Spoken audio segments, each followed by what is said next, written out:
BFM Business et Tech Co présente De quoi je me mêle, François Sorel. Nous y voilà, notre deuxième partie de quoi je me mêle. Et là, on ouvre la machine à remonter le temps avec Christophe Joly. Salut Christophe. Salut François. C'est notre rendez-vous de nostalgique. Et Christophe, aujourd'hui, à bord de sa DeLorean, nous arrête en 1992. 92, il y a 32 ans. 32 ans, et vous vous dites, mais qu'est-ce qui s'est passé en 92 ? Peut-être que la plupart d'entre vous n'étaient même pas nés. Et pourtant, en 92, l'environnement de la tech était plutôt sympa. Il y avait des trucs quand même. Oui, on commence, hein, ça part un peu de la préhistoire quand on se plonge dans les archives. Il faut savoir que le premier site web a tout juste 2 ans.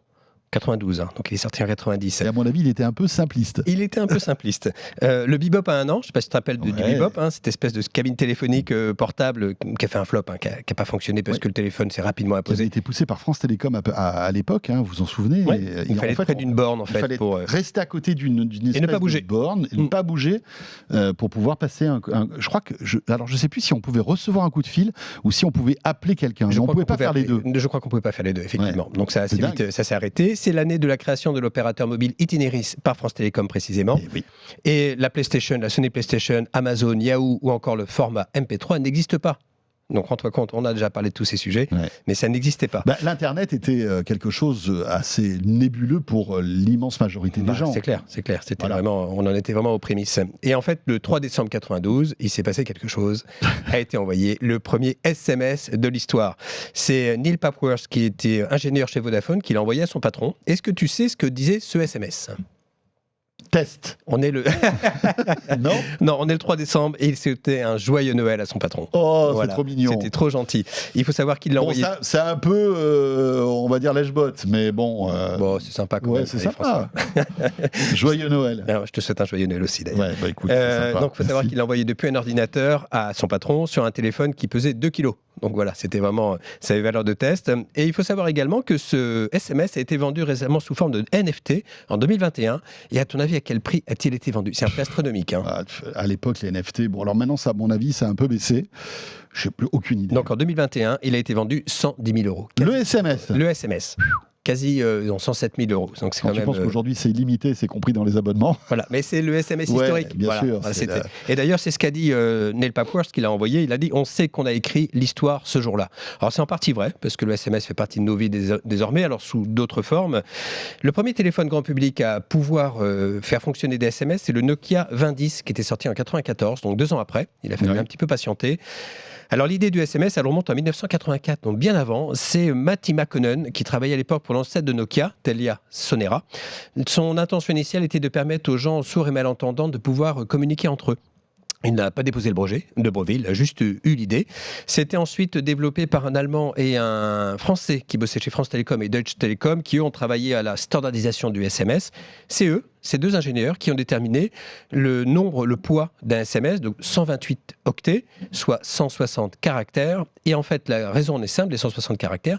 Ils ont fait le constat que c'était le nombre de caractères moyens, ou de mots, qu'on mettait sur des cartes postales. Tiens. Voilà. Donc ils se sont dit, ça suffit à faire passer un message.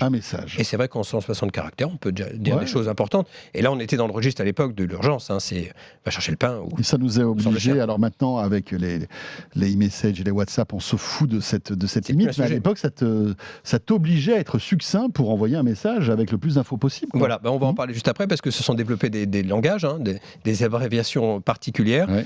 Pour pouvoir l'utiliser, le SMS en France, il faudra attendre 1997. À destination du grand public. Donc pas mal de temps s'est écoulé. Parce que c'était le début du GSM aussi. C'était le début du GSM, du déploiement des téléphones mobiles. Moi, mon premier téléphone, on en parlait juste avant. Je l'ai eu en janvier 95. Donc il fallait être patient. Et ça coûtait assez cher, on en parle à l'instant. Et le SMS, lui, coûtait très cher. Ça coûtait 1 franc. Pour tous ceux qui sont de notre âge, vous vous souvenez sans doute, il fallait acheter le téléphone, qui était déjà subventionné, mais il coûtait cher. Après, il fallait payer un abonnement qui, dans les communications, n'était pas comprise. Et après, tu payais des communications, et c'était d'une complexité. Quand c'était dans ta région, c'était pas trop cher, mais dès que tu sortais de la région, et que par exemple, tu étais à Nice, t'appelais Paris, ça coûtait plus cher. Enfin bon, c'était kafkaïen, c'était super cher. Et l'UFC Que Choisir avait dénoncé à l'époque la marge que les opérateurs se faisaient sur le SMS. Donc le SMS qui était facturé 1 franc, l'unité, 1 franc. 82% de marge. Waouh. Donc ça fait rêver quand même. Hein. Ouais, ça fait rêver. Ça fait rêver. C'était la grande époque des opérateurs télécoms qui, Oui, dont le c'était l'âge gavage d'or. était Voilà. Et légendaire. Avec des ententes plus ou moins, des anciennes discussions d'entente. Bon, il y a pas mal de sujets. Et il faut savoir également, si tu t'en souviens, que tu ne pouvais envoyer des SMS qu'aux gens qui étaient chez le même opérateur que toi. Donc tu étais chez SFR, tu envoyais des SMS aux gens de chez SFR. Comme si aujourd'hui Il tu n'y avait pouvais... pas d'interopérabilité. Non, qui n'interviendra qu'en 1999. Ah ouais. Donc il a fallu attendre encore un petit peu. Mais aujourd'hui, on ne peut pas imaginer appeler quelqu'un, t'es chez Orange, bah t'appelles des amis que de chez Orange. C'est dingue, quand Alors, il même. faut avoir 3 téléphones. On a oublié tout ça. Mais on a oublié c'est tout ça, fou. effectivement, ça semble tellement simple Ouais. aujourd'hui. Et tu l'as dit, il fallait être concis. Donc là, se sont développées les abréviations. Donc le t'inquiète, c'est devenu TKT. A+, évidemment, les petits smileys avec les signes de ponctuation. Certains s'inquiétaient de l'appauvrissement de la langue française à s'exprimer ainsi au plus court, autant que possible. Dans les faits, c'est plutôt l'inverse. Hein. On s'est rendu compte avec d'assez nombreuses études qu'à l'inverse, ça développe une forme de gymnastique. Ok. Pour, Donc plutôt positif. C'est plutôt positif, Ok. ça appauvrit à certains égards, mais ça enrichit à d'autres égards. En revanche, il fallait être patient, parce que pour taper un mot, il fallait taper sur le chiffre, pour avoir la lettre C, il fallait appuyer 3 fois sur la lettre 1. Donc il fallait être assez patient, d'où les abréviations effectivement, d'où les petits smileys. Et ensuite, il est apparu le T9. Ah là là, Est-ce- le T9, quelle révolution. Quoi ton histoire avec le T9 Non, mais c'était... Moi, je trouvais ça génial. Ouais, c'était... Voilà. Il fallait convaincre au début, parce que quand Ouais. on commence à taper avec le T9, les gens disaient, mais il me tape n'importe quoi. Il tapait effectivement n'importe quoi au début, mais in fine, il trouvait le mot à employer, mais ça En fait, il y avait une espèce de, c'est la prédiction. quoi, prédictive, voilà. Il présupposait et le champ lexical n'était pas énorme. Donc moi, je trouve que ça fonctionnait Ouais, plutôt c'est vrai que bien. ça marchait bien. Sur les Nokia, je m'en rappelle très bien, mais beaucoup de gens trouvaient ça complètement nul. L'inconvénient de ça, c'est que ça oblige à écrire les mots en entier. Et quand on a 160 caractères, le mot en entier, ça prend de la place. Ça Voilà. fait des caractères en moins. Donc il fallait envoyer autant de SMS, mais du coup, ça coûtait encore plus cher parce Mais qu'un oui. franc. Ouais, Voilà. Donc il fallait faire attention à ça. c'est ça. On aura eu quelques évolutions. Le MMS a été lancé en 2002. En 2002 également, tu peux Alors, voter- MMS, photo-vidéo, Voilà, petite photo-vidéo. révolution. Ouais, petite même révolution. si c'était hyper compressé. compressé et Et puis coûteux également. c'était l'arrivée aussi des premiers smartphones avec des écrans couleurs. Je ne sais pas si vous vous Ouais. souvenez. On se retrouvait avec des trucs, voilà. Et voilà. Il n'y avait pas encore la 3G peut-être en 2002, mais on n'était pas loin. Et en 2002 également, tu peux voter à l'Eurovision pour ton candidat préféré par Wow. SMS. Eh ben, Voilà, à l'époque, c'était aussi nouveau. Est-ce que tu te rappelles de Deep Love ? Pas du tout. C'est un roman qui est sorti au Japon par SMS. Chaque chapitre était un SMS, donc 160 signes. Il y avait quand même pas mal de chapitres. C'était un roman par SMS qui s'est vendu à plus de 600 millions d'exemplaires. Voilà, c'était un carton au Japon. On en a fait des mangas. Il y a eu ensuite des animés qui ont été développés sur la base de ce roman. Ok. Donc C'était voilà. original. C'était original et Le ça fait a de bien recevoir fonctionné. un petit chapitre tous les matins. Voilà, 160 caractères, c'est rapide à lire. C'est cool. Et le SMS vocal, qui permettrait d'être lu sur un téléphone fixe, est sorti, lui, en 2008. Et ça, Ok. je l'avais oublié. Alors, le SMS, il a explosé à partir de 2010, avec 100 milliards de SMS envoyés sur un an, soit 200 000 par seconde. Et c'est là où les opérateurs se font Oui. beaucoup d'argent. Ouais. Le SMS est tellement populaire que le texto devient dans le langage commun. On ne parle plus de SMS, on parle de texto. Et d'ailleurs, la Cour d'appel de Paris juge en 2009 qu'il ne peut plus être réservé à SFR. Parce que texto, c'était SFR. Oui, Il y avait aussi les mini-messages chez un autre opérateur. Ok. Le texto est devenu un peu comme Frigidaire. Comme quoi. Frigidaire, ou Un Espace, mot, ou Cocotte Minute, bien ou sûr. Mobilette. La voix et les SMS font l'objet d'une facturation séparée également à ce moment-là. Ça commence à changer quand SFR et Bouygues Telecom commencent à inclure les SMS illimités les soirs et week-ends. Si tu te rappelles de ces forfaits, tu avais la voix illimitée et les SMS illimités en soirée et les week-ends. C'est là où ça a vraiment changé. Mais c'est en janvier 2012 que ça bouscule vraiment beaucoup les choses avec l'arrivée de Free, qui lance ses forfaits tout illimités. Ouais, tout compris. Tout compris. Les autres opérateurs n'ont pas eu d'autre choix que de suivre.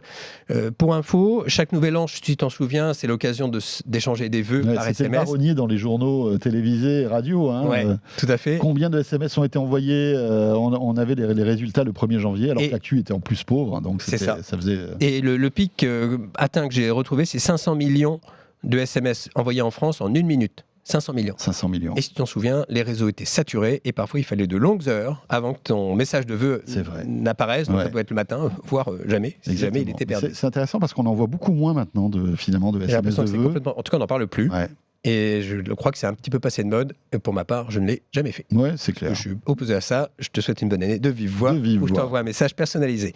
En 2016, on atteint le pic de la consommation de SMS ou de l'envoi de SMS avec 200 milliards de SMS envoyés sur un an. C'est 238 SMS par mois par carte SIM. donc par abonné. Ouais. Et c'est là où ça commence à baisser parce qu'arrivent les messageries instantanées. Et là, pour le coup, ça s'enchaîne vraiment. WhatsApp sort en 2009, Viber et Instagram en 2010, Messenger, Snapchat en 2011, Telegram en 2013, Signal en 2015. Et là, cette année-là, en 2021, on est à 121 milliards de SMS envoyés versus 200 milliards en 2016. Donc, tu vois, la chute est quand même assez brutale et on passe de 238 SMS par mois à 140. Ah oui. Donc on voit que Au bénéfice des petit messageries à petit, les messageries... Prennent le pas. Et les avantages sont multiples, tu les connais, on les connaît, les avantages des messageries. C'est qu'on n'est pas limité en nombre de signes, c'est que ça permet de savoir si le message a été lu, ça permet de savoir s'il a été reçu d'une part et s'il a été lu d'autre part. On peut désormais les modifier après envoi, donc là il n'y a quand même pas photo. Ouais. Et quand on fait une petite faute d'orthographe, on rattrape vite le message pour pouvoir le corriger. Le SMS, c'est pas possible. On peut créer des groupes assez facilement. On peut envoyer lire les messages sur un ordi avec une synchro parfaite. Ouais. C'est quand même super pratique. Super pratique, ouais. Il y a un autre truc aussi. Peut-être que tu voulais dire. Vas-y. Non, c'était évidemment le roaming. Parce que quand tu étais à l'étranger, que tu envoyais un SMS, ça te coûtait un PEL. Et les messageries style WhatsApp, Instagram, etc. étaient gratuites à partir du moment où tu avais du Wi-Fi. Voilà, donc ça conditionné Wi-Fi. Voilà. Ça a aussi bouleversé. Merci à Bruxelles d'ailleurs, qui a supprimé qui a permis le roaming. Oui, le roaming européen. Les frais d'itinérance. C'est ça, les frais d'itinérance. Et ça, merci parce que du coup, où qu'on soit en Europe, désormais, les SMS sont inclus dans notre forfait. Compris, tout comme la voix et la data d'ailleurs aussi. Tout comme la voix et la data. Et tu as raison, ça fait partie des éléments qu'on essaie de trouver un spot Wi-Fi pour envoyer des messages. Ouais, tout à fait. C'est clair.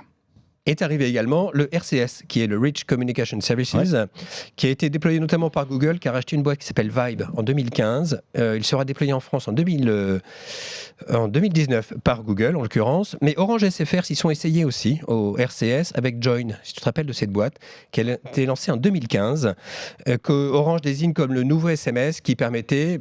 globalement, ce que permet les messages instantanés, donc du multimédia, pas de limite de taille, sauf que l'opération fera long feu, parce que 2 ans plus tard, ils vont arrêter Join. Parce que ça ne fonctionne pas. Parce qu'en fait, les opérateurs télécoms voulaient leur concurrent à WhatsApp, à Telegram et à Signal. Voilà. Et ils n'y sont pas arrivés, en fait.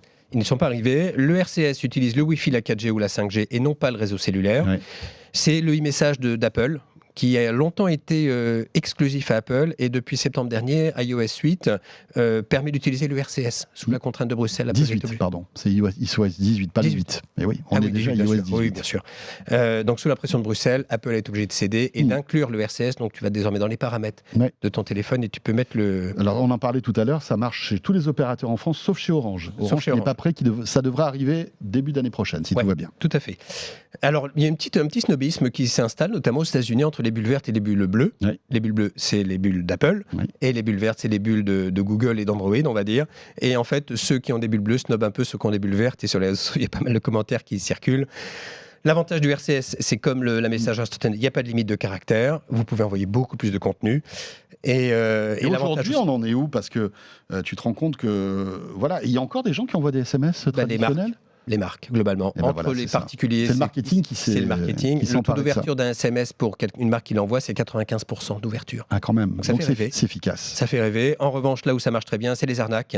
Parce que le smishing est né, désormais. C'est le phishing version SMS. On vous dit que votre carte vitale a expiré, qu'il faut la renouveler, qu'il faut payer une amende. Surtout, ne cliquez jamais sur des liens de ce type-là. Et dénoncez les SMS frauduleux au 33 700.